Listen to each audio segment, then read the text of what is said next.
예수께서 부활하셨습니다. 예수께서 부활하셨습니다. 예수께서 부활하셨습니다. 예수께서 부활하셨습니다. 그리스도 예수님을 죽음에서부터 다시 일으키신 우리 하나님의 손길이 여러분과도 함께 있어서 모든 어두운 그늘에서부터 다시 일으켜 주시기를 우리 주님의 이름으로 축원합니다. 아멘. 개인적인 이야기지만 제가 저희 장모님한테 들었던 이야기를 한번 들려드리려고 하는데, 처녀 쪽에 처음 신앙을 가지고서는 열심히 교회를 다니셨다고 합니다.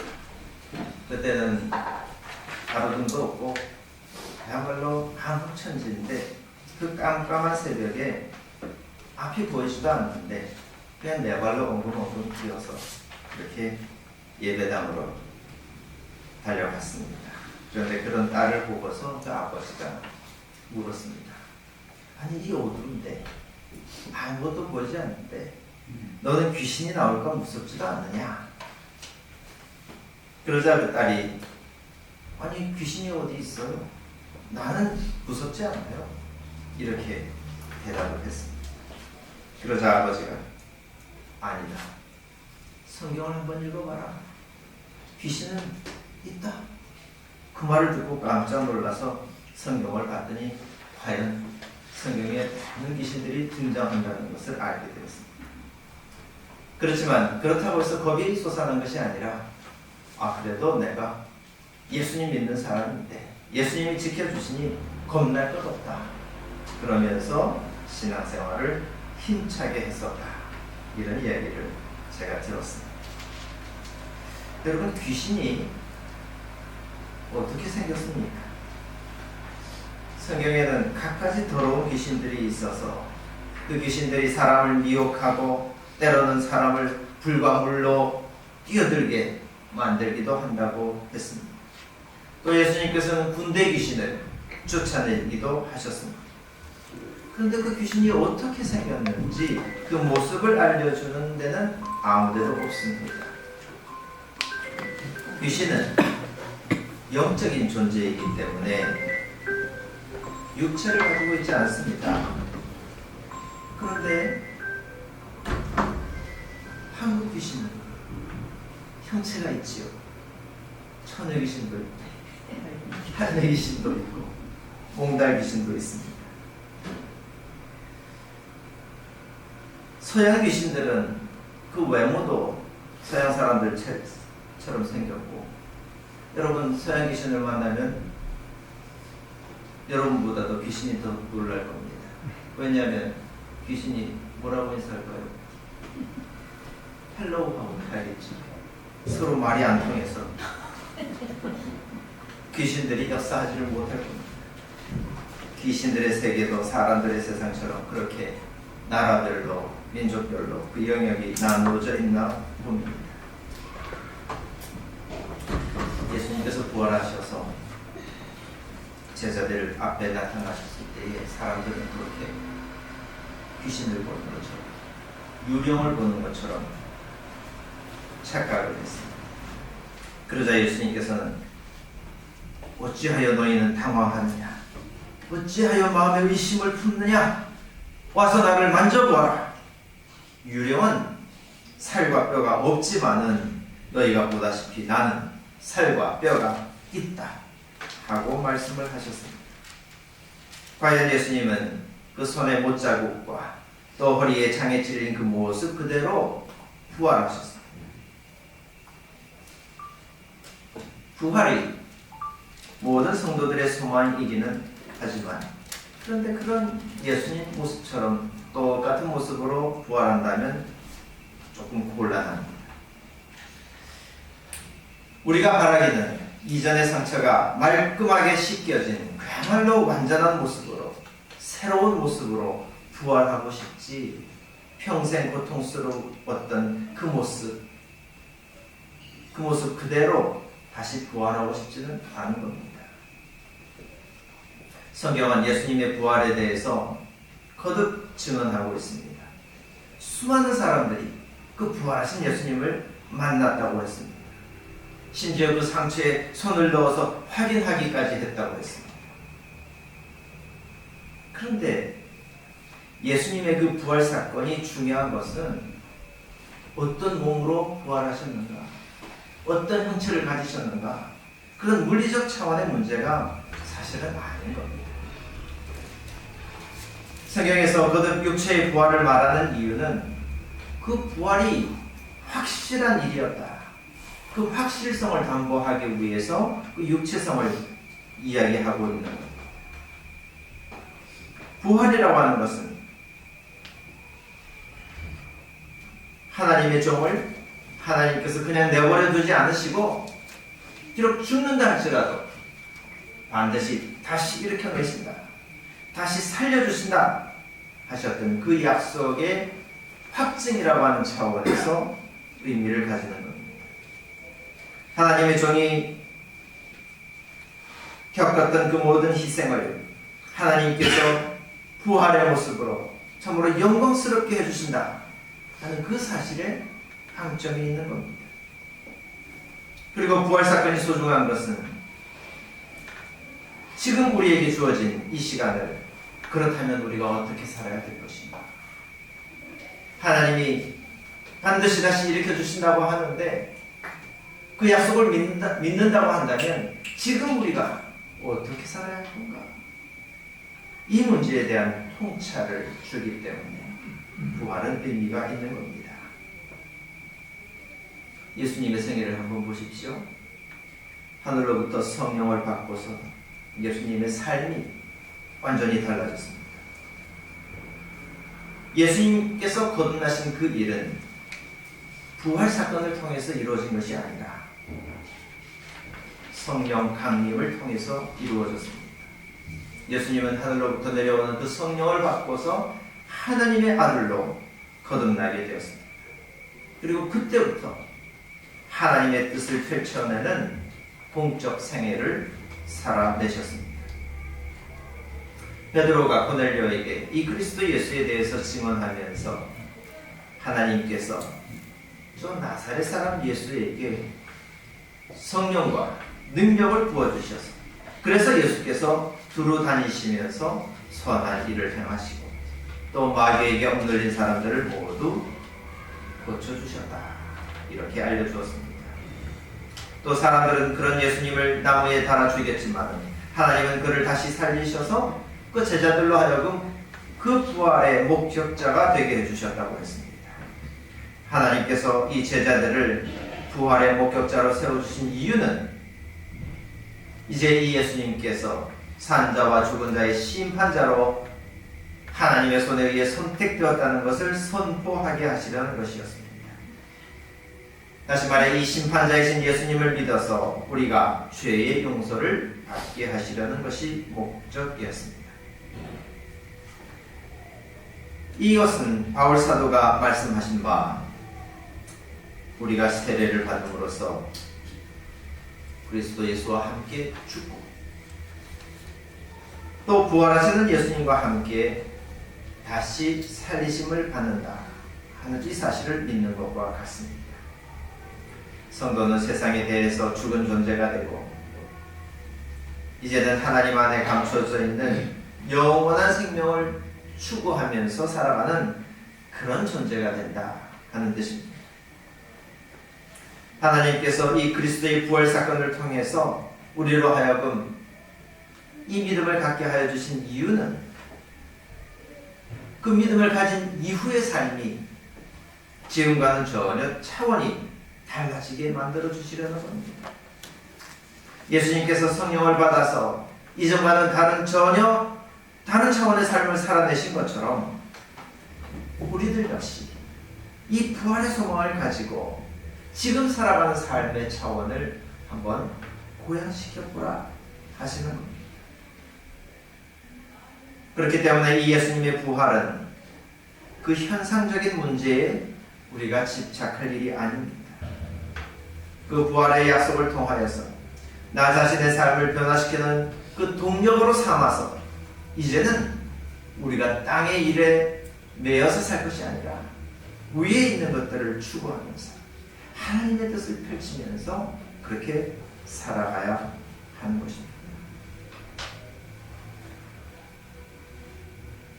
예수님의 부활을 믿는다고 하는 수많은 사람들이 마르다와 마리아와 같은 그런 소리를 합니다. 마리아와 예수님께 뭐라고 고백했습니까? 예수님, 부활을 믿습니다. 부활을 믿는데 마지막 심판날에 다시 살아날 줄로 믿습니다.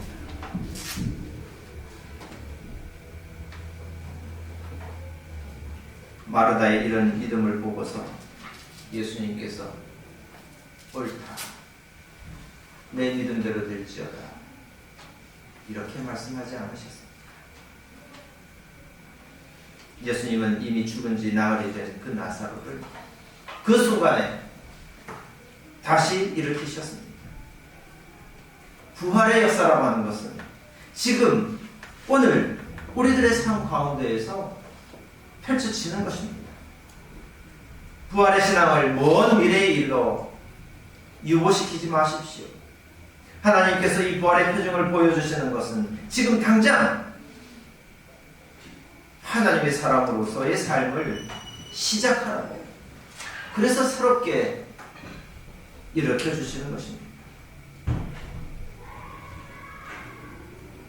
예수님의 무덤을 찾아갔던 막달라 사람 마리아가 무덤이 비어있는 것을 발견했습니다. 예수님의 시신을 누가 치웠을까 하면서 울고 있을 때에 예수님께서 마리아를 부르셨습니다. 마리아는 자기도 모르게 선생님 하면서 예수님을 불렀습니다. 이렇게 예수님을 대면했던 마리아는 제자들에게로 달려가서 내가 예수님을 보았다 하고 있습니다. 이 마리아의 증언은, 내가 예수님을 보았다 하는 이 증언은 단순히 부활 사건에 대한 알림으로 끝나는 것이 아니었습니다. 예수님과의 만남이 가져다주는 그 만남으로 인해서 생겨나는 우리 삶의 체질적 변화를 가리키고 있습니다. 보십시오. 그 이후에 제자들이 모인 자리에 나타나셨던 예수님은 그저 내가 살아났다, 자기 몸의 부활을 알리기만 하신 것이 아니었습니다. 예수님이 무엇을 하셨습니까? 제자들을 향하여 숨을 불어넣어 주셨습니다. 성령을 불어넣어 주셨습니다. 생기가 그 죽은 것 같은 제자들의 몸에 들어가게 만들어 주셨습니다. 부활하신 예수님과의 이런 만남은 이제부터는 성령 충만한 그런 삶으로의 출발점이 되어지는 겁니다. 부활하신 예수님을 배웠다 하는 이 증언은 그저 옛날의 증인들에게만 한정된 고백이 아닙니다.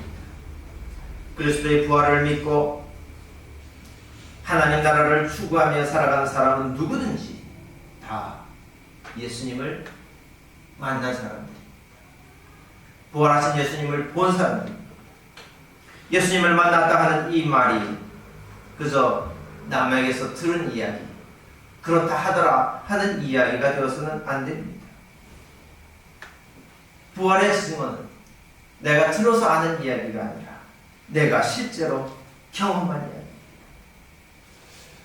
경험하지 못하고 들은 이야기는 마치 귀신을 본 것 같은 허무한 이야기로 끝나버리고 말 것입니다. 그러나 예수님의 그 부활 사건은, 나와의 만남의 그 신비로운 일은 현실의 사건이 되어서, 그래서 이제부터 내 삶 속에서 펼쳐지는 그런 확고한 사실들로 증언되어져야 하는 것입니다. 주님의 제자들이 예수님을 만난 후에 어떻게 변화되었는지를 한번 보십시오. 세상을 대하는 태도가 달라졌습니다.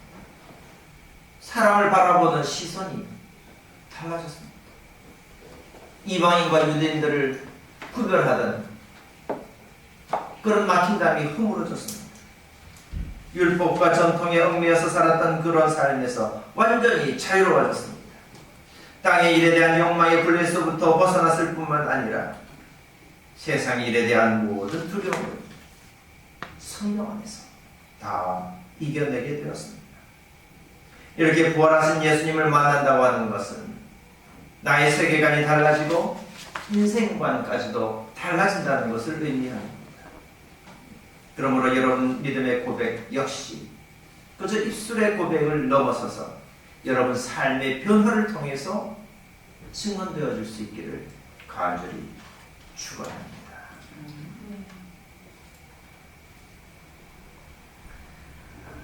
많은 사람들이 You Raise Me Up 이라고 하는 노래를 좋아합니다. 가사는 보고서는 잘 기억 안 나실지 몰라도 곡을 들으면 금방 생각이 나실 텐데 이 곡의 내용은 당신이 나를 일으켜 주어서 내가 나의 한계를 넘어설 수 있게 되었다. 그런 내용입니다.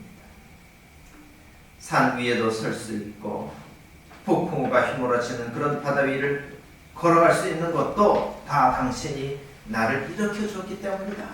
이렇게 노래합니다. 사실 이 곡이 신앙을 기반으로 한 노래는 아니라고 합니다. 그렇지만 부활 사건이 주는 이 의미를 너무나도 잘 표현하고 있습니다. 성경에서 부활로 표현되어져 있는 이 단어는 일으키다 하는 뜻입니다. 일으켜 세운다. 그리고 명사로 여러분들이 알고 있는 부활이라는 단어는 아나스타시스, 러시아 사람들이 이름 많이 갖고 있는 아나스타시아, 그 이름이 부활이라는 뜻인데 이 말 역시 일어서다 하는 뜻입니다. 하나님께서 그리스도와 함께 우리를 살려주신다. 골로새서 3장 1절에 기록되어 있는 이 말씀 역시 그리스도와 함께 우리를 일으켜 주신다. 이렇게 기록되어져 있습니다. 부활의 증인들은 예수님의 부활을 그저 눈으로만 목격했을 뿐만 아니라 자기들도 하나님의 손에 의해서 일으키심을 받는 그런 사람들입니다. 나는 예수님을 본 적이 없다. 한번 봤으면 좋겠다. 꿈에서라도 한번 배웠으면 좋겠다. 이렇게 생각하는 사람들은 분명히 아십시오. 우리 눈에 보이는 귀신 같은 예수님을 그렇게 눈으로 보느냐 마느냐 하는 것이 우리 믿음의 중요한 문제가 아닙니다. 내가 주님을 보았다 하는 이 고백은 내가 예수님께 사로잡힌 바 되어서 내 인생이 그야말로 큰 변화를 경험했다 하는 그 사실을 증언하는 겁니다. 그래서 나에게 일어난 그 신비로운 일은 이 세상 그 어느 누구가 아니라 바로 예수님께서 나에게 베풀어 주신 은혜인 것이 분명하다 하고 고백하는 겁니다. 예수님께서 나에게 손을 뻗어주셔서 죽은 사람처럼 엎어져 있던 데에서 내가 다시 일어나게 되었다. 예수님의 은혜다. 이렇게 고백하는 거예요. 그게 예수님에 대한 만남의 고백입니다. 내가 만난 예수님 때문에 내가 추구하는 삶의 가치가 달라지고 또 남을 위해 희생하는 그런 일조차도 두려워하지 않게 되었다.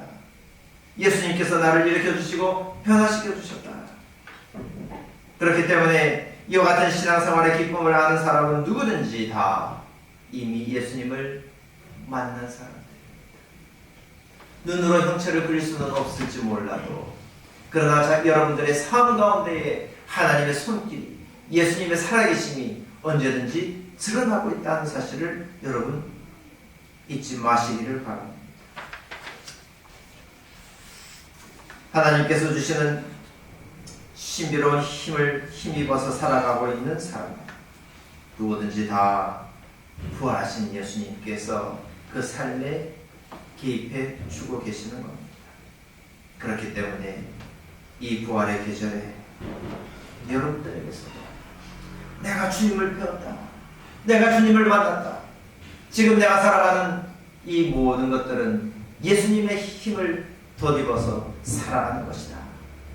이와 같은 고백이 터져 나오게 되기를 간절히 바랍니다. 살아계신 주님께서 여러분들이 살아가는 그 모든 순간에 여러분들을 일으켜 주시고, 그래서 여러분들의 삶 자체가 부활하신 주님의 증거가 또 증언이 되어지게 해주시기를 우리 주님의 이름으로 축원합니다. 기도하겠습니다. 자리로 오신 하나님, 부활의 아름다운 소식으로 우리에게 힘주시고 소망을 부어주시니 감사드립니다.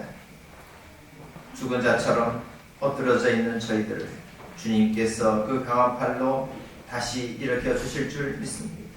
무덤에서부터 그리스도 예수님을 다시 일으키셔서 하나님 우편에까지 올리신 것처럼 우리들의 인생 또한 참으로 영광스럽게 해주실 줄로 믿습니다. 주님이시여, 이 믿음을 가지고 부활하신 예수님께서 나와 함께 계심을 온 삶을 통하여 증언하게 하여 주시옵소서. 두려움도 이기고 모든 근심 걱정도 내려놓고 오직 다시 일으키시는 하나님의 그 강한 팔을 의지하여서 온 세상을 향하여 부활의 복음을 선포하며 살아가는 우리들 믿음의 삶이 되도록 인도하여 주시옵소서. 예수 그리스도 이름으로 기도하옵나이다. 아멘. 사도신